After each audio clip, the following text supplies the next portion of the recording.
நாள்களும் வந்து பார்த்தீங்கன்னா அம்பாள் வருவா. 10வது நாள் வந்து முருகப்பெருமான் விஜயதசமிக்கு வில்லம் போட வருவார். அதே போல் தீபாவளி சக்தி ஆறுதல் வருது இல்லையா, அப்போ பார்த்தீங்கன்னா முருகப்பெருமான் வருவார். அப்போ பார்க்கலாம். இந்த கோயில் திருவிழா அப்போ அப்படின்னா மார்கழி திருவாதிரை 10 நாள் வந்து திருவாதிரை வந்து நடராஜருக்கு அபிஷேகம் டெய்லி மூலஸ்தானத்துக்கு நடக்கும். இதில் வந்து 8வது நாள் கிருஷ்ணாண்டவர் இணைக்கு அபிஷேகம் நடக்கும். 10வது நாள் 9வது நாள் வந்து பஞ்சமூர்த்திகள் அபிஷேகம். 10வது நாள் தரிசனம் முடிஞ்சு வீதி விழா போயிட்டு வருவாங்க. அதே போல் வந்து ஒரு தேவர்களும் ஒரு கால யுகத்தில் இங்கே வரைகிறாங்க.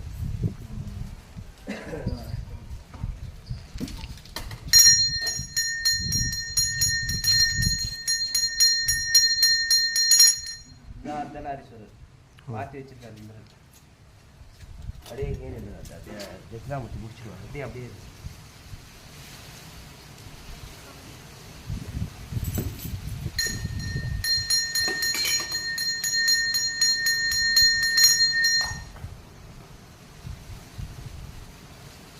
இதான் தேர் வடிவத்தில் உள்ள கோயில்.